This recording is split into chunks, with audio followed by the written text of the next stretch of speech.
Assalamualaikum warahmatullahi wabarakatuh.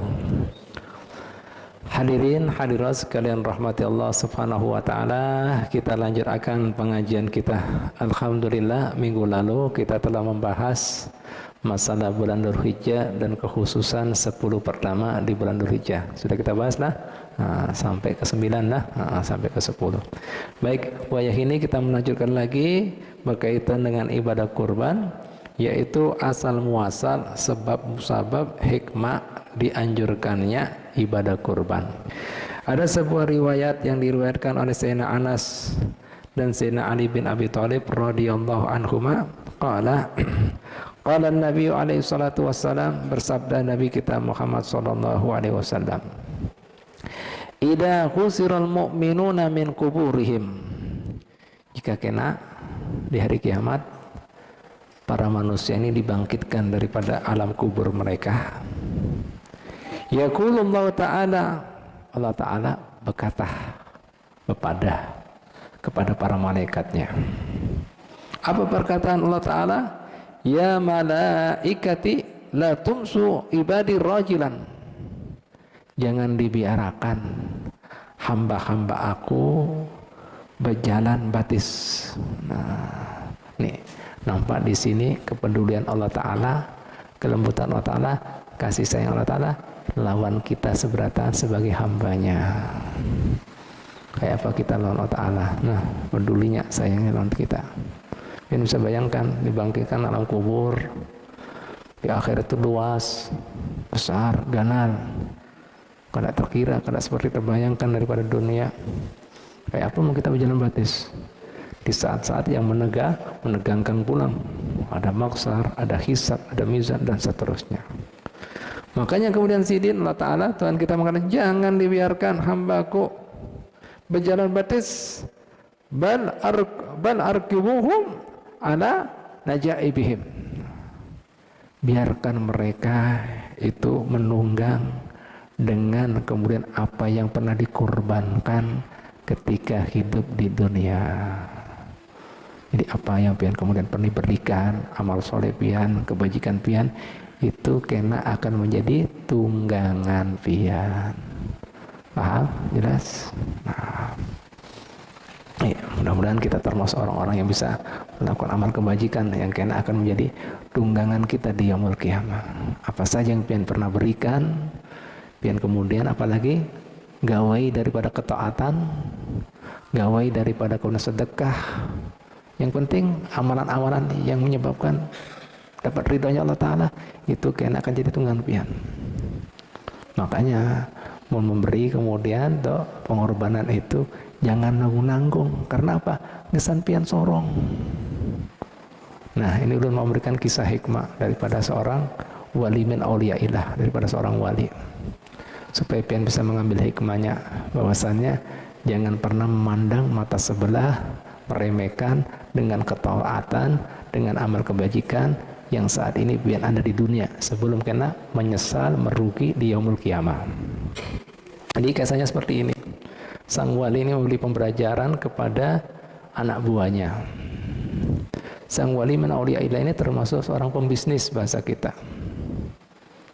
Sidin ini berisi usaha. Nah, wayah ini mungkin dianggap bahasa kita developer lah, pengembang rumah.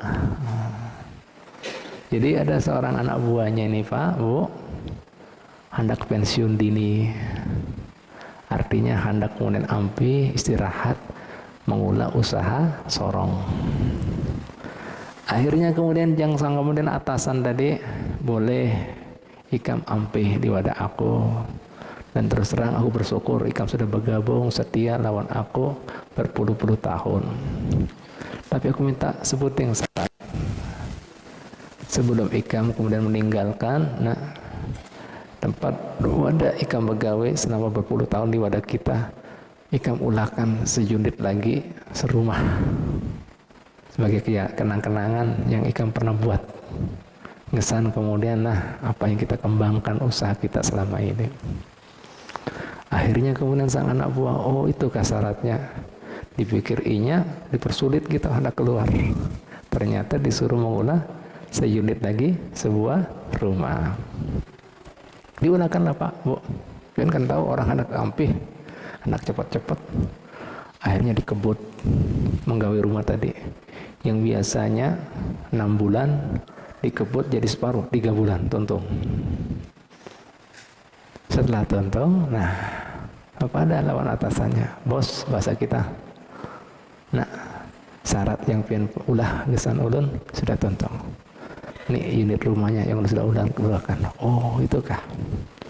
Kan ini tadi diberi tahu juga lawan sang bos, karena sudah tuntung ada pesangonnya. Hanya berharap setelah kemudian menentukan rumah tadi, berharap pesangonnya. Ada tahunya Bu, Pak, sang bos ini mengatakan, nah ini pesangon ikam. Rumah tadi yang diulahkan 3 bulan, kuncinya dijulukan pulang, bolehkan. Nah, terkajut, ya Allah, mun kayak ini taunya, ini pesangon ulun, ini kemudian yang mau dijulukan ulun, kenapa ulun hendak kemudian ulah secepat mungkin 3 bulan. Nah, ini ulah rumah yang dibuat 3 bulan, ini kada lawas, bisa rusak belum setahun. Nah, kenapa ulun kada baik-baik sekali bahannya, gaweannya, apalagi nah bentuknya, ya Allah. Nah, ini pembelajaran langsung sang atasan tadi. Nah, inilah mun ikam kena ulah segala sesuatu di dunia ini sekedar menggugurkan kewajiban, kena seperti itu juga hasilnya ikam pas-pasan. Kita kan sebenarnya tadi sembahyang akal tuntung, puasa asal tuntung, sedekah juga gitu. Nah, kena rumah RSSSS lah benar. Nah, ini apa itu buat pian? Makanya diingatkan sama di sini. Ayo berikan itu. Nah, tunggangkan mereka dengan amal kebajikan mereka pernah buat ketika di dunia. Nah, apa yang pernah kalian korbankan? Itu kendaraan pian. Allah, makanya mau sembahyang jangan buru-buru. Bagusi wudunya, jangan alhamdulillah tontong sudah nonton TV dulu sembahyang. Ini lega ajarnya. Nah, ini kena menyesal. Menyesal. Kena surganya kelas ekonomi, lain ekstrim. Nah, pas-pasan. Nah, ini tadi ingatlah. Nah, ini Allah Ta'ala sudah rahmat dan pian. Jangan biarkan berjalan. Beri kemudian untuk pelayanan, beri tunggangan. Nah,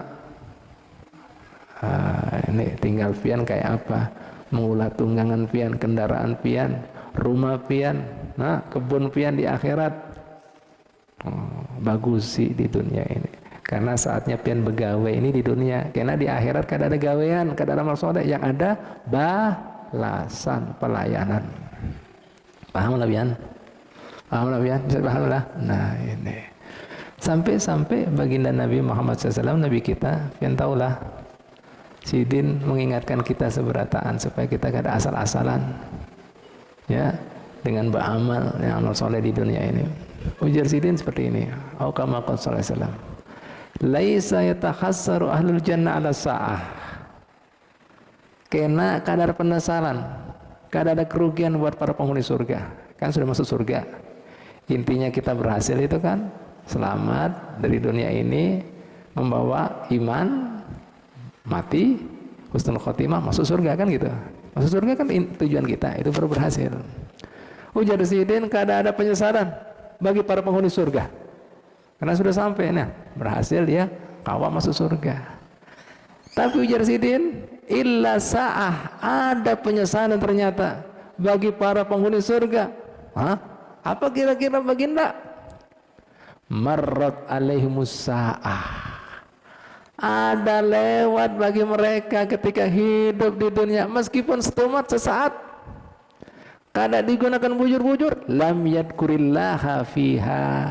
Ada waktu yang bisa dia gunakan, masih bisa berzikir kah, sembahyang sunnah kah, ngaji kah, umpat pengajian kah, majelis apalagi sholawat kah, kada digunakan, itu kena akan menjadi penyesalan tersendiri baginya. Kenapa Bu, Pak? Karena di akhirat Allah Ta'ala akan berikan semua yang pernah pian gawe, baik yang kemudian itu taat maupun yang kada baik. Faman ya'mal misqala dzarratin khairan yarah, faman ya'mal misqala dzarratin syarran yarah. Lah ini kembali lagi, sama-sama inya masuk surga, lawan kawannya, sahabatnya. Ambil contoh wayah ini, Sarwani lawan Andi, berkawan. Bahkan kemudian anggap contoh Sarwani lebih tinggi kedudukannya lawan si Andi. Sarwani misalnya bos, Andi ini anak buahnya, bos apa? Bos office apa? Office boy. Nah, office boy. Kada taunya, nah surganya lebih bagus, kebunnya lebih bagus, bidadarinya lebih banyak. Ada yang mata hijau biru, inya dapat hirang aja. Kayak apa? Nah ini apa Pak Bu? Gara-gara tadi si Sarwani ini gawe waktunya lebih teliti, lebih menghemat daripada si Andi. Nah meskipun si Andi itu alasannya anggap gitulah, ini anak buahnya. Nah karena di akhirat bukan status di duniawi, tapi berdasarkan amalnya. Jelas kira-kira? Nah jadi menyesal, ya Allah kayak ini, padahal ini anak buah aku. Apa? Office boy tadi. Kayak apa anak buah aku, direktur, manajernya. Nah nyesal apa enggak Bian? Nyesal apa enggak? Nyesal Pak Bu, kayak apa ini? Kok bisa kembali? Nah ini ya, jelaslah. Makanya jangan sekedar gugurkan kewajiban, sempurnakan sembahyang, sempurnakan kalau ada puasa, sembahyang sunnahnya, sedekahnya, infaknya, jangan nanggung, karena itu kesan pian sorong. Paham lah? Nih yang menikmati pian sorong, apalagi kena dipamerkan, riak pulang lah, habis kena kada ada nilainya.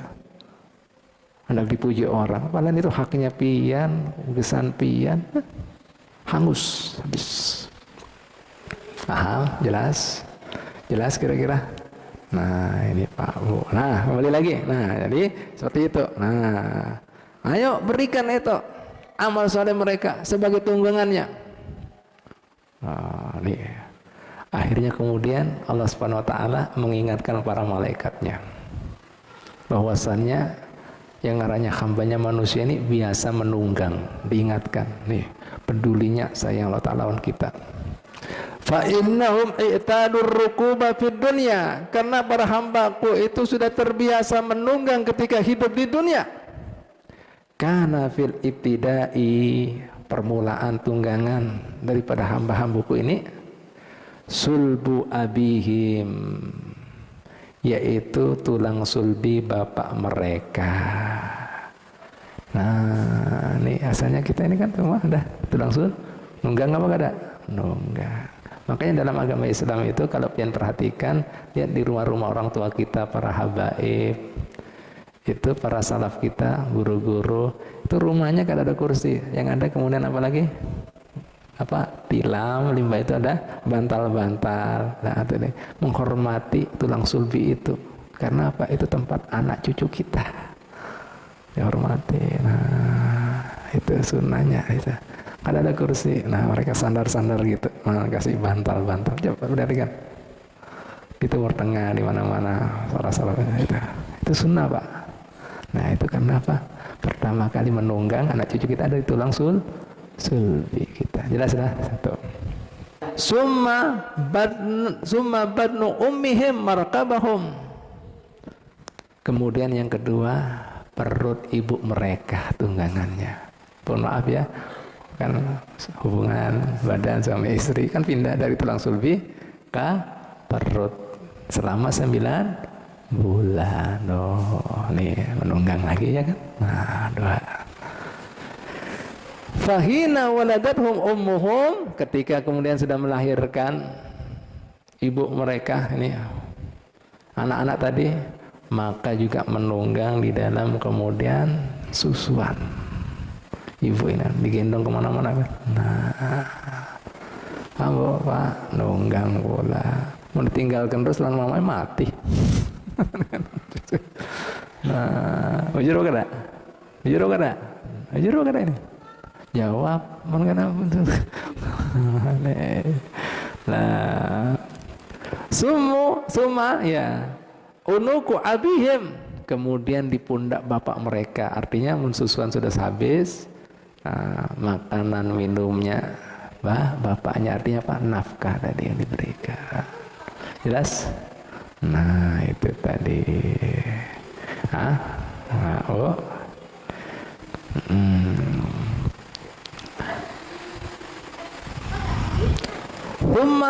ya, kemudian setelah itu sudah dewasa, mereka sudah mandiri. Di sini disebutkan al-faras, kuda.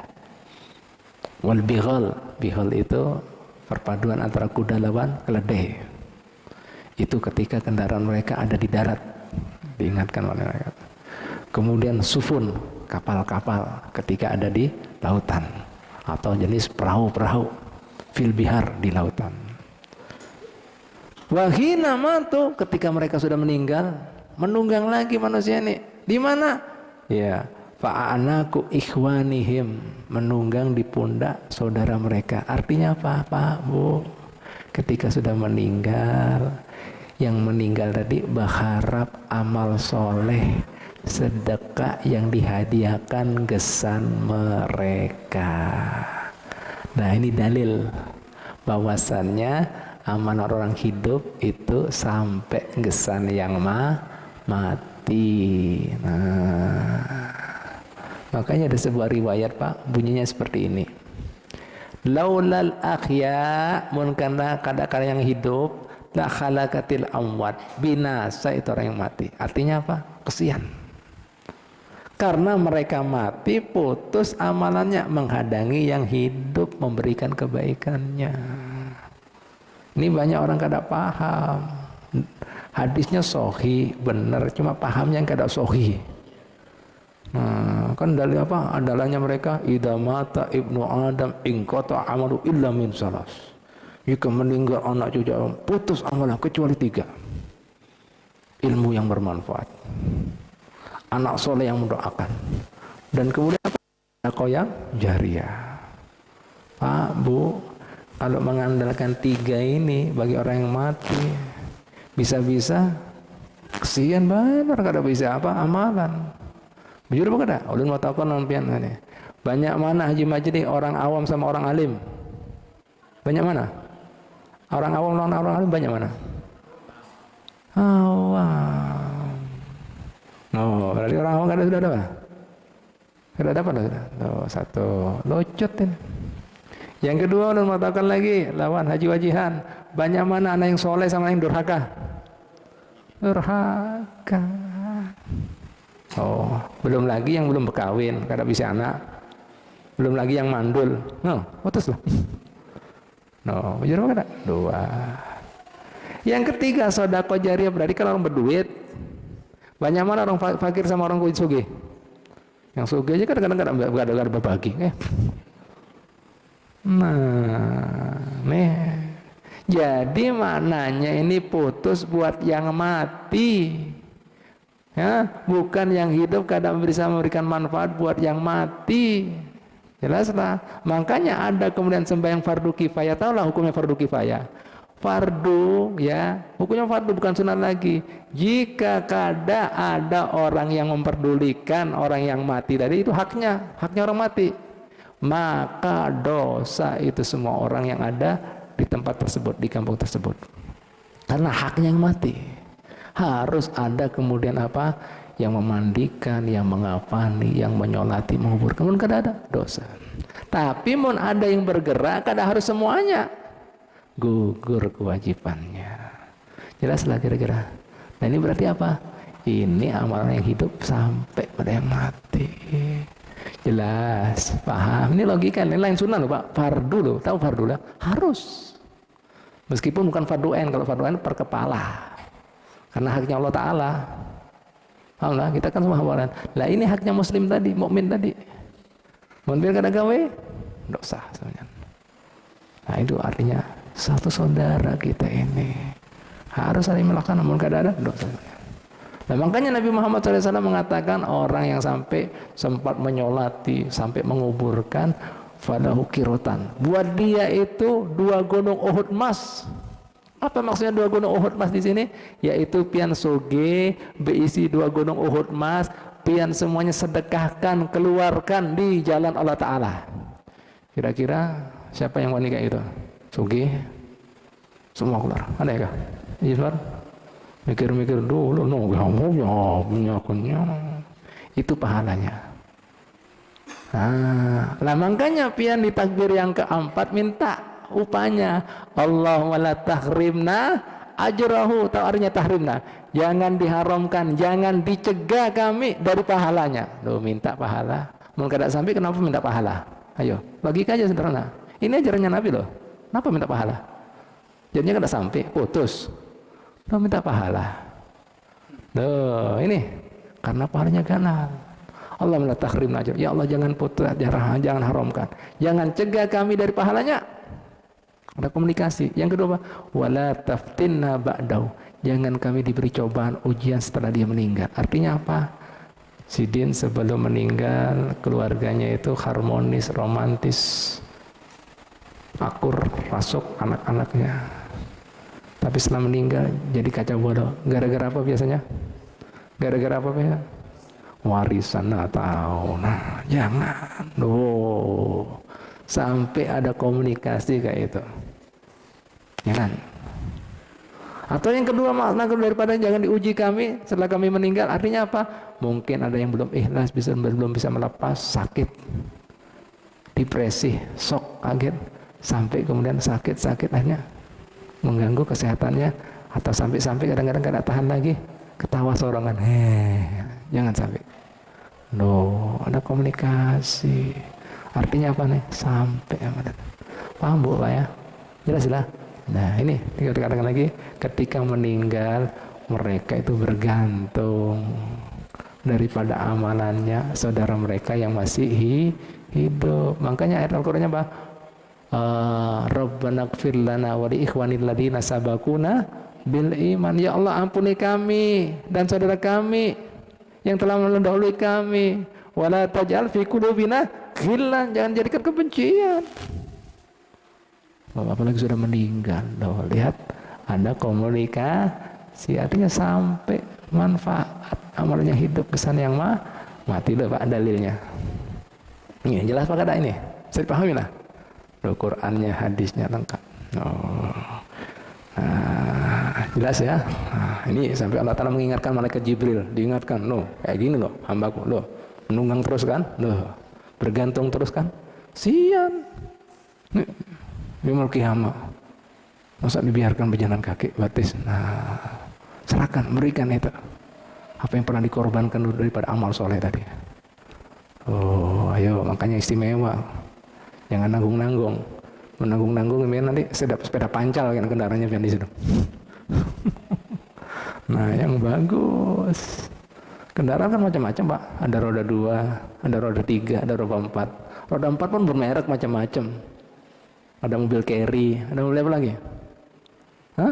Ada Mercy, ya kan? Ada Lamborghini, ada Ferrari, macam-macam. Tergantung pian apa, ada yang pernah pian buat. Paham lah. Beda dong. Beda yang orang sembahyang malam tiap hari sama subuhnya jam 8, beda. Masa mau samakan? Yang hari puasa sunnah, ini ogah-ogahan, puasa fardu aja ogah-ogahan. Paham? Nah itu beda. Sedekah yang kemudian 5.000 sama 100.000 beda, sama? Beda. Yang pamer sama ikhlas beda. Mungkin umumkan lah. Umumkan. Beda Pak. So, jelas kira-kira ya.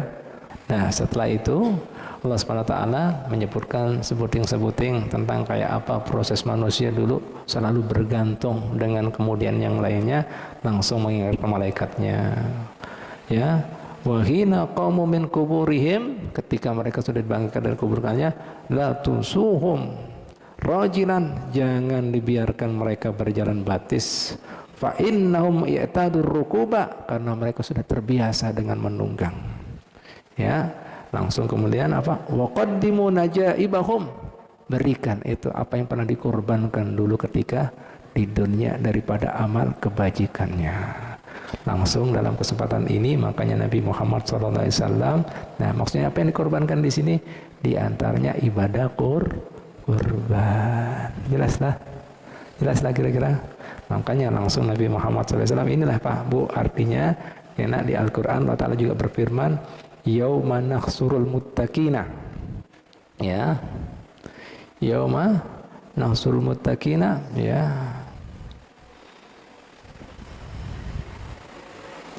yauma nakhsurul muttaqina lirrahmani wafda, ya, yauma nakhsurul muttaqina lirrahmani wafda. Kemudian saat itu ya kami, artinya Allah, mengumpulkan orang-orang ya yang bertakwa, ya, yauma nakhsurul muttaqina, ya. Kemudian saat itu kami artinya malaikat, para malaikat Allah Ta'ala, ya, nakhsurul, menggiring orang-orang yang bertakwa ilar rahmani, kepada Tuhan mereka yang maha rahman, yang maha penyayang, pengasih, ya, ya, yang maha pengasih. Wafdah di sini diartikan yaitu rukbanan, dalam menggunakan tunggangan. Nah, langsung Sidin langsung bersabda, ya, dari firman Allah Ta'ala tadi bersabda seperti ini, addimu dohayakum, agungkan ibadah kurban kalian, semarakkan. Nah, jangan yang halus-halus, yang istimewa. Nah, nih, fa inna ala sirati matayakum, karena nanti di atas sirat sebagai tunggangan kalian diantaranya. Pahamlah, jelaslah. Nah, ini asal muasal hikmah kenapa dianjurkan fian ibadah kurban.